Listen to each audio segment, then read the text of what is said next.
Welcome to Tea and Talk. I'm your host, Olivia Boughton, and I'm joined today by Michael Dwyer. Michael, thank you so much for being here with me today. It's a pleasure to be in this chair for a change. Right. Many of our viewers who are regular PEG TV viewers will recognize you from your show, Historically Speaking, and usually you're on this side of the table, so to speak. Not as elegantly as I did this. Thank you. But today we're mixing it up, and we're going to talk a little bit about you and your history, and share some things with our viewers that they may not know about you. But first, we're going to start with our tea. So today, we are drinking a black tea. It's called Ancient Forest Tea, and it actually comes from tea leaves in the Yunnan province of China. And these trees are between 500 and 2,700 years old. So this is really ancient tea in a sense. So let me pour you a cup. And it is a black tea, so I have cream and sugar here. I'll pour some for myself. Would you like any sugar, Michael? No, thank you. Any cream? No, thank you. Okay, you're going to take it just as it is. Well, I will do a little bit of both. So I like this tea, and I only discovered it personally a few years ago. But I like it so well because... I will have a sugar cube. You'll have a sugar cube. Okay. I know, it's so cute and fancy. There you are. I like it because it doesn't have, to my taste, too strong of that after flavor that is common in black tea. I think it's much more smooth drinking, but you can tell me your thoughts on that. So we will take a little sip of our tea. Quite robust. Quite robust, indeed. And so you brought your own little teacup with you today, so tell me about that.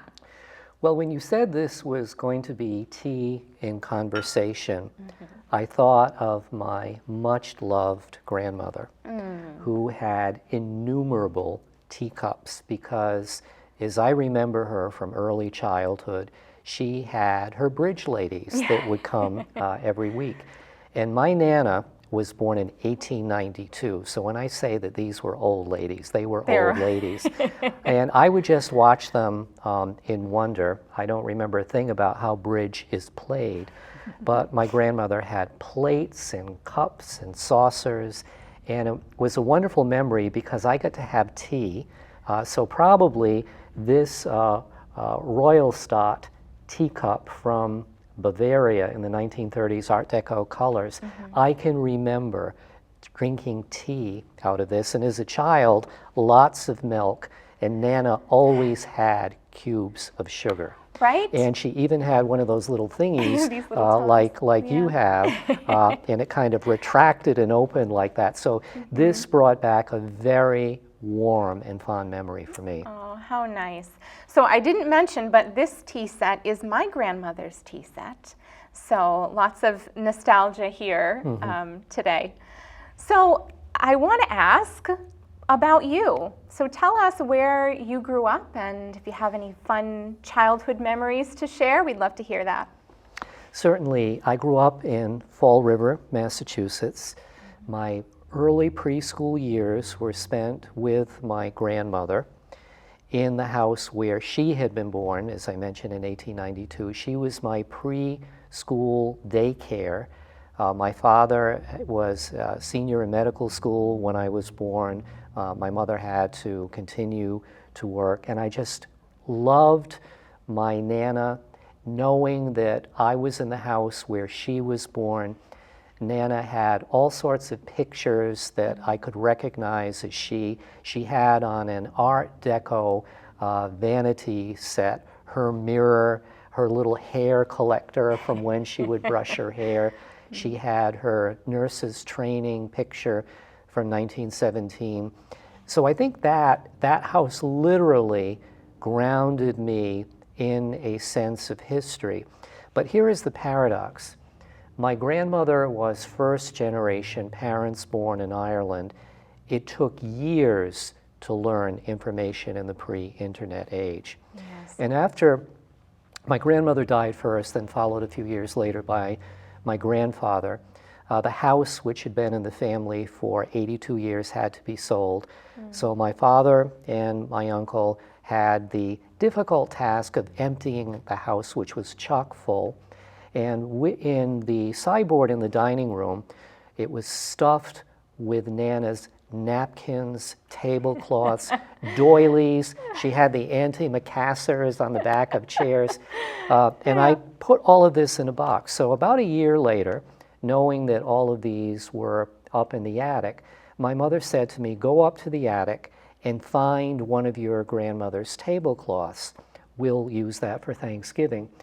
So when I reached in the drawer and took out the tablecloth and shook it, out wafted this letter. Oh, wow. And this is one of those things. Oh, wow. This was from That's beautiful. my It's grandmother's my grandparents in Ireland, oh my. written in December of 1885.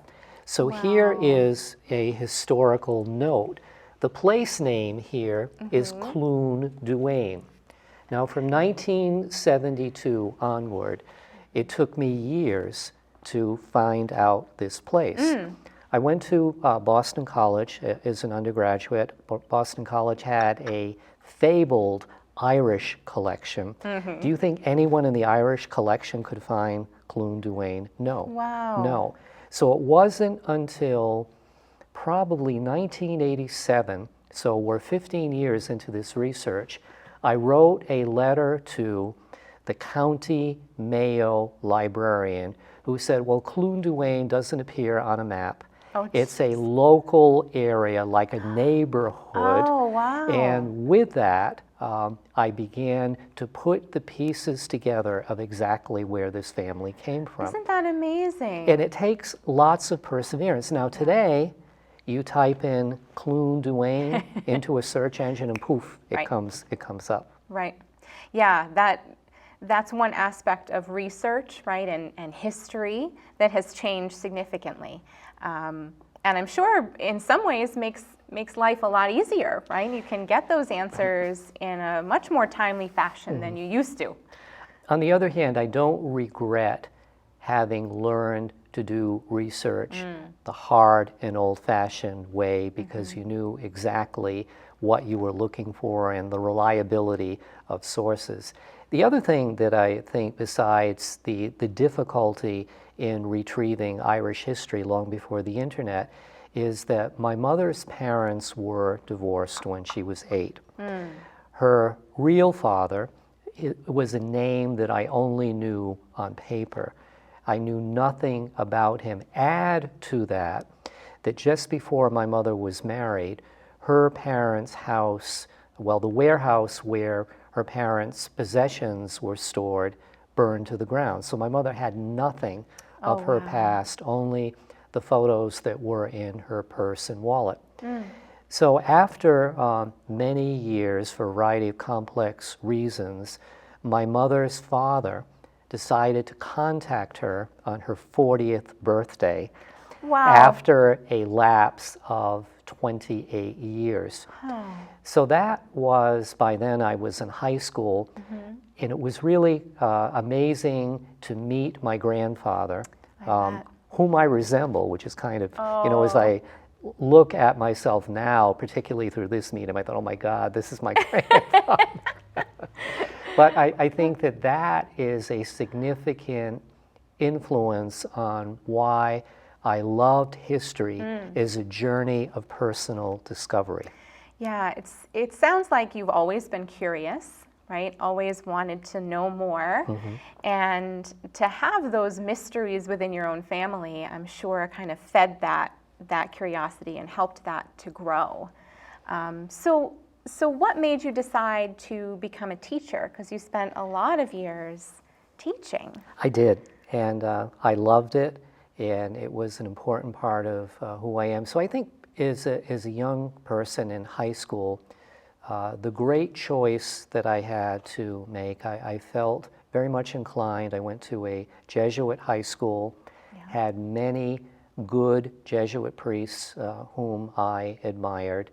And I thought, do I want to become a Jesuit, or do I want to go to a diocesan seminary?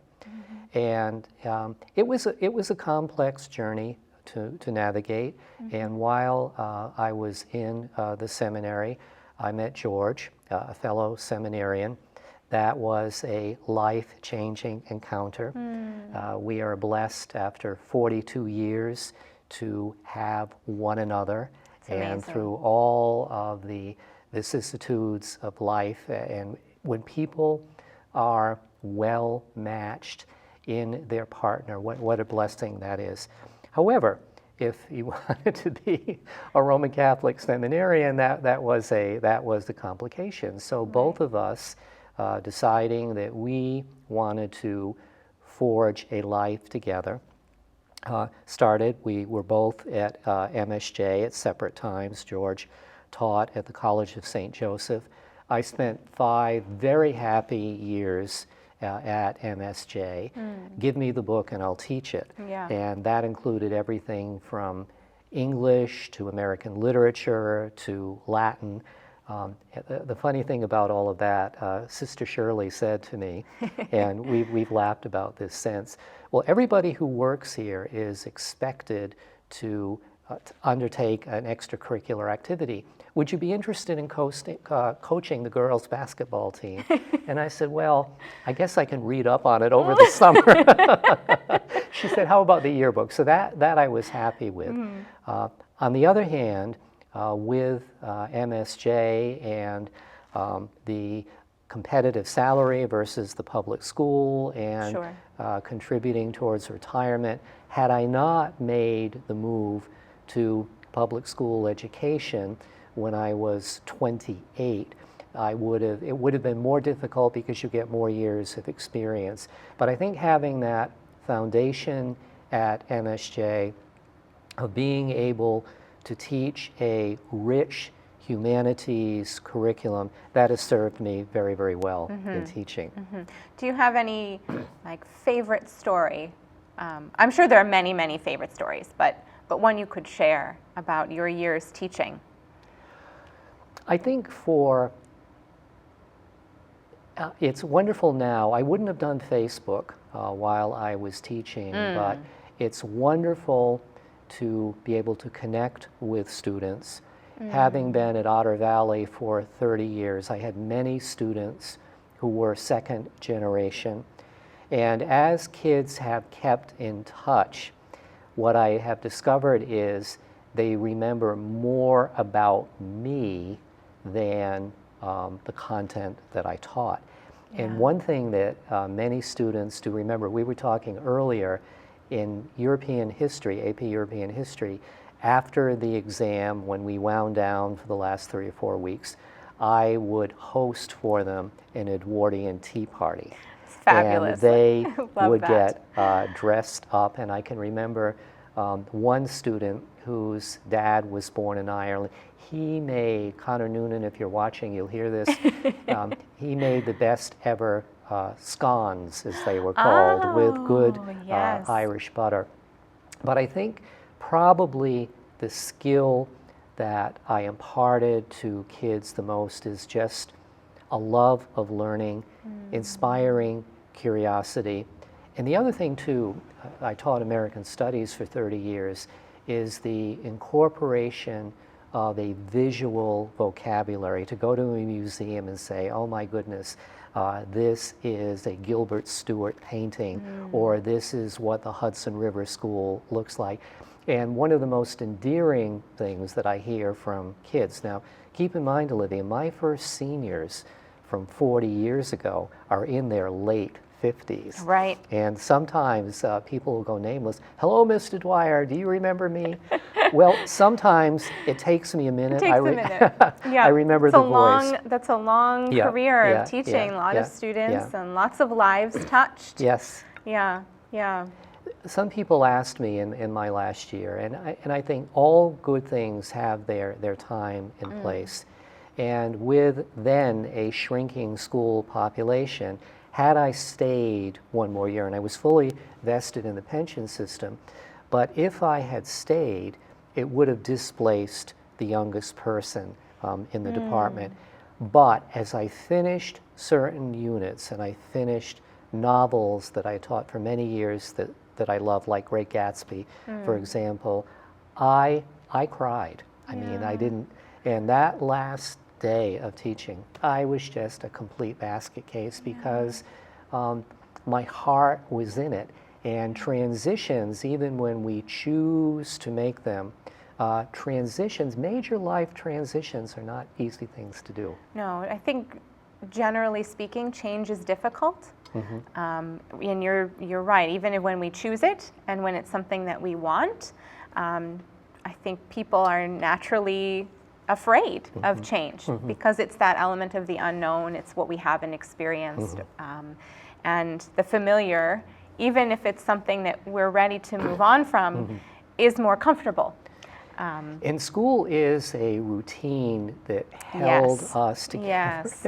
One of the things that I thought, oh my God, it's 11:22 and I'm ready for a lunch. It took me a couple of years not to think I have to feed myself Adjust. at 11:22. So in retirement, I envisioned that what I would be doing is editing 2 genealogy journals, which was enormously time consuming. I mean, I'd look up and I would be in lunch C, it would be 12:07 and I'd be hungry. But what happened in the meantime with my background in theology and my graduate credits in the seminary, George, who has a full master's in divinity from the University of Toronto, he had been serving some area churches with pulpit supply.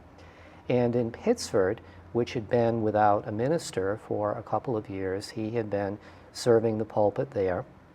And I went with him one Sunday and knew everybody because I taught their children and grandchildren. But when it came to the summer of 2019, they said to George, can you help us through the summer? No, I really can't because I'm having double knee replacement. Do you know of anyone who could help us? And George said, I do, but you would have to ask this person first. Oh, would you give us this person's phone number? Handed me the phone.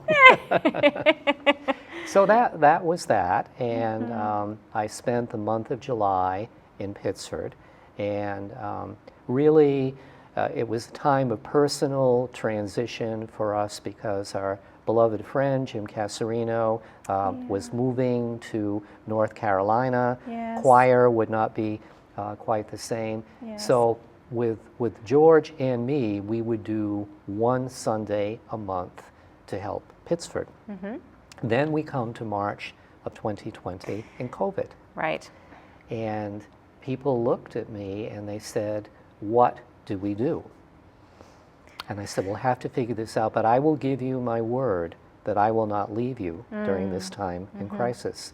And I think we can figure out the rest of the story of what happened. The United Church of Christ licensed me, and then a year later I was voted in as the settled pastor. Yes, I was there. Of course you were. I was there for your installation, which was wonderful, and was a great honor to sing for that. Yes.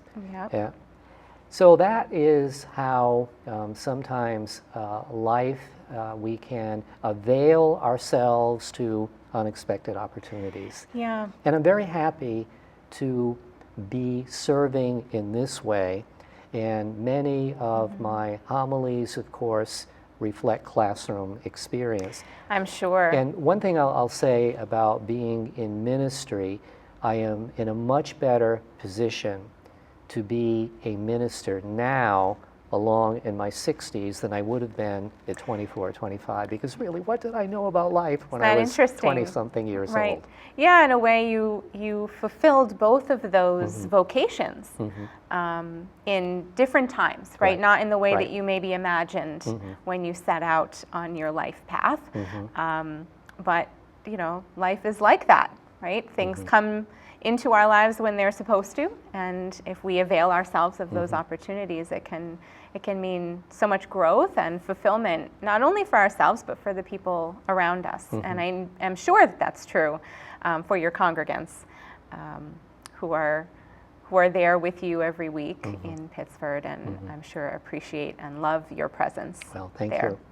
And I'm also happy to be here in my other hat, thanks to the persistence of Jim Davidson, because as you know from the historical record, Jim first invited me to be a guest on Historically Speaking 22 years ago. And there were many shows that I hosted and then kind of tapered off a little bit. And as Jim could not physically do the show anymore, he asked me to consider it. And this was right on the threshold of my retiring. And I said, Jim, I've learned not to say yes instantly. Yes. So 6 months later, Jim called and said, you know, if you don't do it, the show won't continue. So that was just the twist.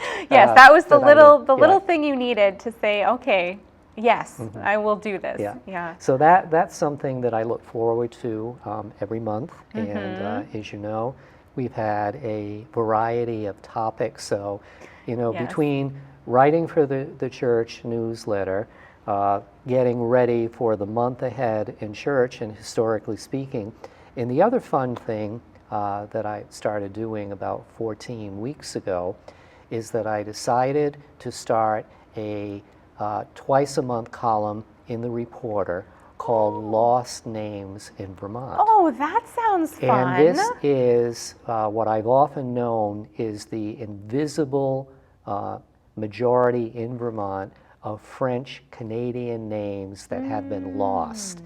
And some of this goes back to kids that I knew who had no idea what their heritage was. So these are really fun columns to write because I finish one story. So the one that will be run this week is a white family that were really Leblanc. Oh, isn't that interesting? The center family was really Saint-Ange. Wow. The bird family was L'Oiseau. Wow. So this is part of a retrieval of lost information. That's amazing. So it doesn't seem like you're really retired at all. I think that's fairly common when people retire. Suddenly your life becomes full of all these other things. I do have to say that most of the time the alarm does not go off at 5:30 anymore. Right. Well, right. The other thing, the only time that I really felt grumpy about teaching is on Sunday afternoon around 4 o'clock, and I still had 35 or 40 essays to grade. Right. I loved planning and teaching. I do not miss grading papers. Right, so that's gone from your life now, it works out. It does, it does. Wow. Yeah. So just one other question. So you grew up in Massachusetts, and you're here in Vermont for a very long time. 40 years. 40 years. Yeah. So tell me something that you love about living in Vermont, living in this area. Well, I love the fact that in a community as ours, in our extended community, you know people, you have connections, you don't live in anonymity among your neighbors. And I am a 40-year member of the Rutland Historical Society. There are opportunities for community service, historical involvement. So I think it's really the scale of our community and just the change of seasons that I love so much.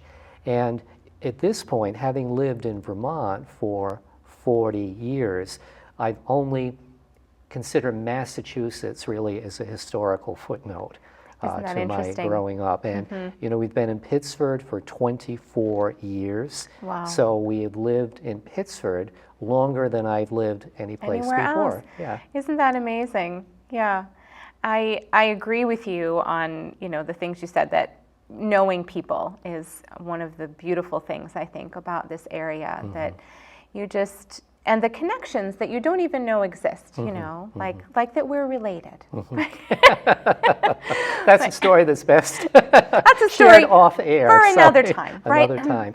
And the other thing too that you exemplify is that in this area we are blessed with some wonderful musicians who share their time and their talent with us, and that's something as far as the music side.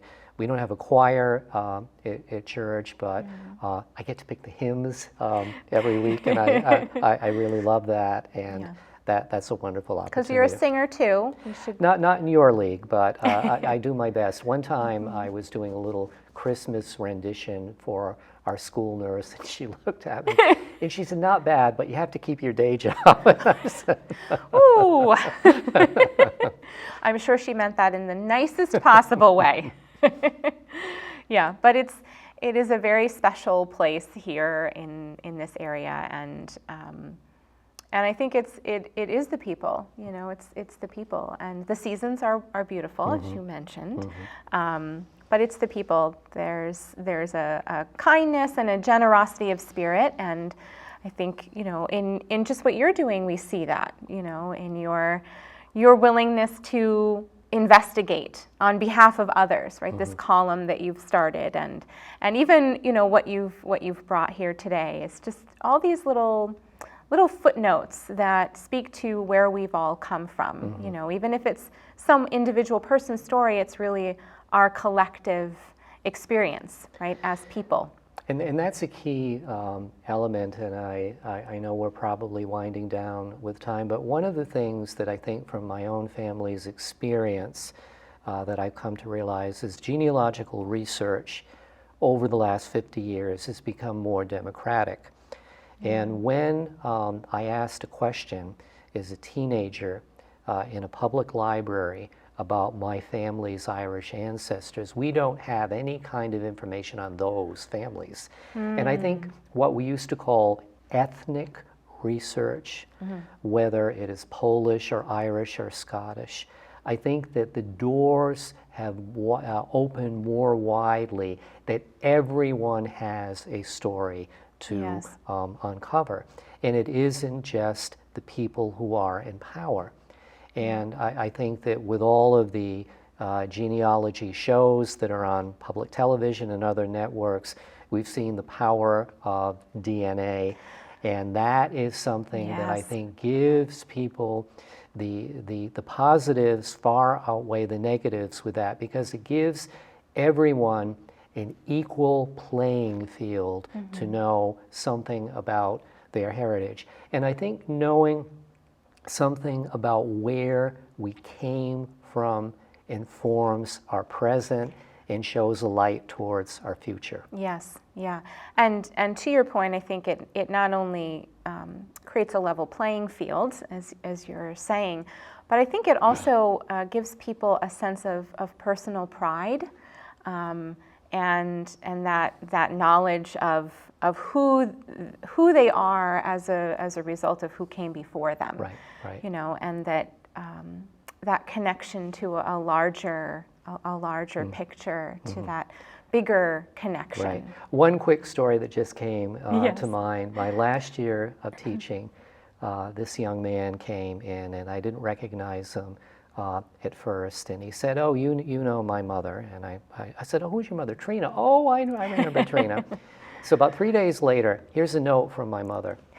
"Dear Mr. Dwyer, do you remember when I was a sophomore in your class and you made me do a report on my Civil War ancestor? I hope you remember who that is, because I don't." Oh no! And I did remember. Oh my gosh. And I sent her son to the cemetery to take pictures of the stone. Oh my gosh. So that's one little example. Helps to have a good memory too. And what I want to do before we close, yes, I want you to have my Nana's teacup as a souvenir of your first show. Oh, Michael, thank you so much. You're welcome. That is so sweet, and I just want everyone to see what's inside this, right? Can you see that? That's great. This lovely little hummingbird on this lovely little orange Art Deco plate. It's Perfect. Thank you. You're welcome. My Thank you. pleasure. Well, thank you for joining us, and we'll see you next time on Tea and Talk.